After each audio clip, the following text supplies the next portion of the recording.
Alright. Comes the first take. Let's try it. I'm scared. Good. Alright, roll. Hey everyone, welcome back to Helium Turtle Studios. My name's Chris, and I wanted to talk a little bit about our film Date Night that we completed just in time for the end of October.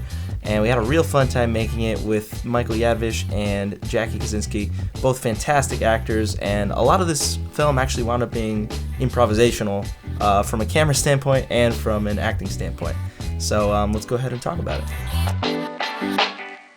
So we did this entire thing in my garage, kind of just went for a kill room vibe with like a lot of this stuff, you know, using this plastic wrap over here, like very Dexter-y serial killery.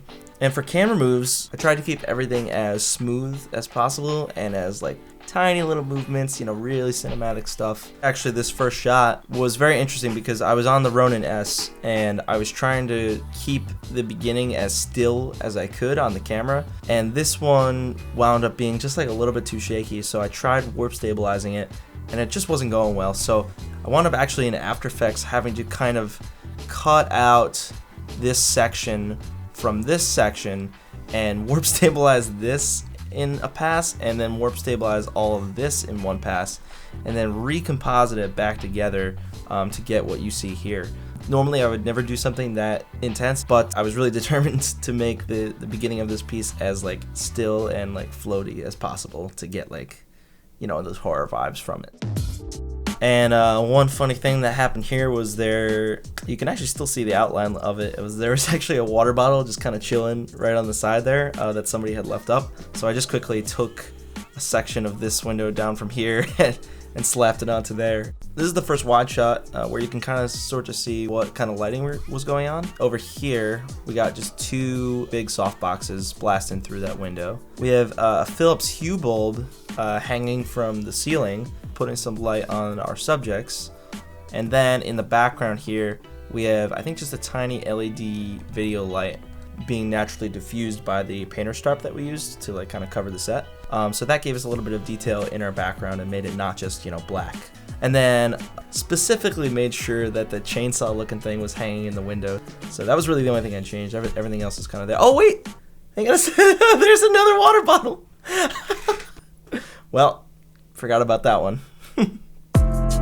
I think you lead with this. You start walking on this. I need you to get shit together. This was a shoot where I just let the actors play out the scene, and we did it a bunch of times, maybe 10 or 12 times, and stopped at specific sections maybe where I wanted a really specific shot, like this one coming up. That wound up being like a really cool silhouette shot. I was like, ooh, let's do that again and really get that. This is just me shooting from the hip. I started rotating left as he came up, go slide right into that Dutch angle. Wound up being really cool. And then the one after was accidental too, because I was just getting coverage of Jackie, and when Mike started to move down the table, I started moving with him, and it wound up being just like a really, really creepy track of her whole body. Now we cut to comedy, and very intentional now how the beginning was, everything was smooth and super cinematic. Now we switched to handheld, essentially, you know, giving it more of the office vibe, you know. This is essentially the same shot as before, except we lost the crop bars, there's no more contrast, you know, we lost the cinematic look. Oh, and it's not as low, the shot's not as low. It's like the opposite of what we did before. Oh my god, ew!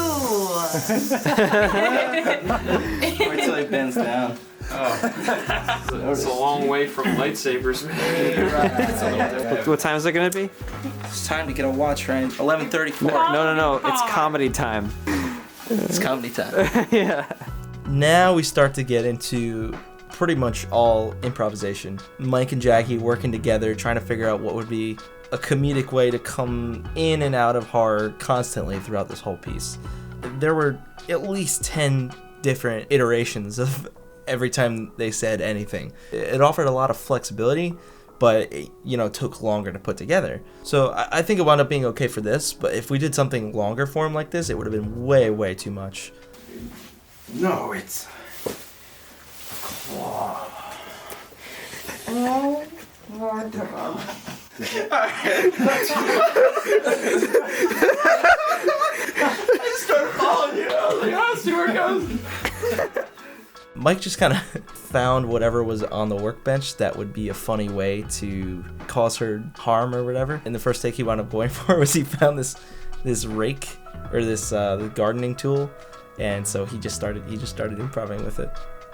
This knife, I mean, you could really tell that it's not a real knife. I don't know why no one thought of it. We should have subbed in a real knife for this quick insert. So you can see it's not as like glimmery as like a normal knife would be, because we would have intentionally put a light over here to get the specularity off and get a lens flare off or something stupid just to add to the whole thing.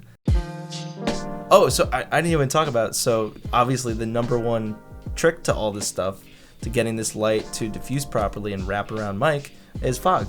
So we had a fog machine down in the corner here hitting fog out to the whole place, and it was really a ridiculous amount of fog. You know, when you're actually in the room it's like overbearing, but when it translates to frames like this it just looks like ridiculously good. So and sometimes it can get too much.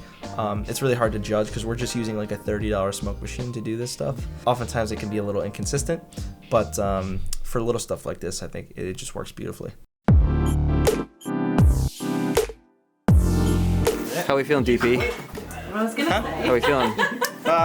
Pretty good actually. What? Nice. Never really happens. Too, like, Yeah. I guess I'm kind of. When it gets to the comedy stuff, now we really start to take it by sections. When something works well improv-wise in a take, we'll stick to that and we'll do it a couple times. But we still get little moments like this where Jackie does that, getting back into role-playing mode.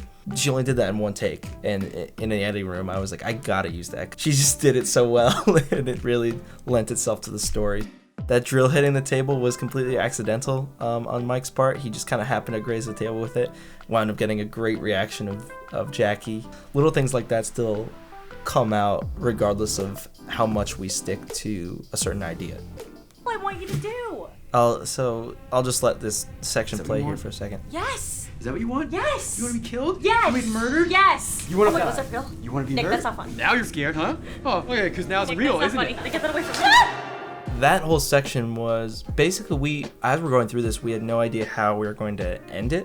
Again, there's just so much improv going on that all this stuff wound up, being decided in post-production. But this section in particular, where they're going back and forth, not once when we did it was it that quick back and forth. Jackie never even said yes that many times. I took from like different takes because I thought that was a funny thing that she would keep saying yes. One other thing to point out too is we essentially broke the 180 rule here.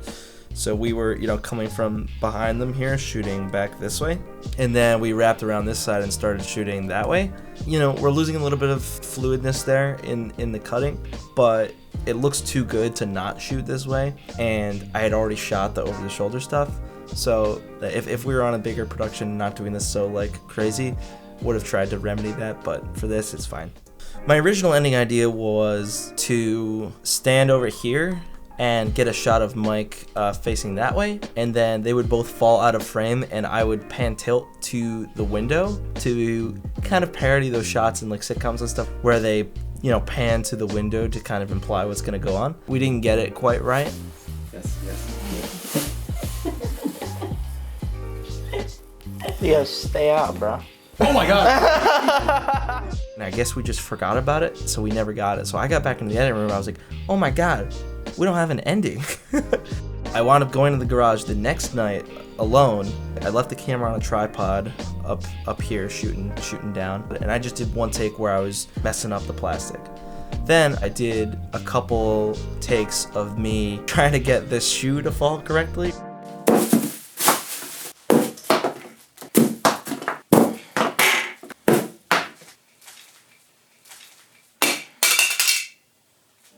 And that was how we did the last scene, and everyone seemed to like it, so I'm glad it paid off. One thing too that we had a lot of fun doing was I wound up doing all the music and sound design too, and just really had fun playing around with those sharp, like metal, very stereotypical horror sounds. We have a lot of these tiny moments where there's awkward silence. So how do you feel that awkward silence without making it sound, either like there's too much going on or not enough going on? Josh came up with the idea to throw in the barking dog in the background. It makes total sense, They're not actually in this like serial killer world. They're just in like normal New Jersey. The shoot wound up lasting, I think, from like 8 p.m. to 2 a.m. It was fun to do something where we didn't quite know what it was going to be going into it and just go for it and see what came out of it. It wound up being something that we're all super proud of. And yeah, I think that's about it. If anybody has any questions on, the process for this film or anything we do, please feel free to reach out. Once again, just want to thank everyone involved. Fantastic crew. I had a great time making this. And on to the next, I suppose. I'm Chris for Helium Turtle Studios, and I will catch you next time.